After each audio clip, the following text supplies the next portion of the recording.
Hello అండి. అందరికీ నమస్కారం. మా పాప చూడండి వంట చేసుకుంటుంది. ఆలుగడ్డలు కనపడితే చాలండి ఇలా ఏదో ఒక రెసిపీ చేస్తూనే ఉంటదండి. ఇది మ్యాష్ పొటాటో అంటండి. ఈ పేర్లు కూడా నాకు సరిగ్గా రావండి. తను ఏదో ఒకటి చేసుకొని ఇలా తింటూ ఉంటదండి.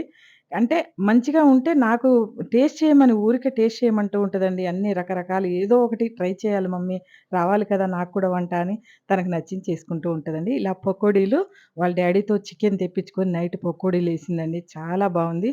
ఇది కలపటం నిజంగా చూపెట్టలేదు కానీ అండి. కానీ సూపర్‌గున్నాయండి. మంచిగా ఉడికింది లోపల కుక్ చేసుకుంది.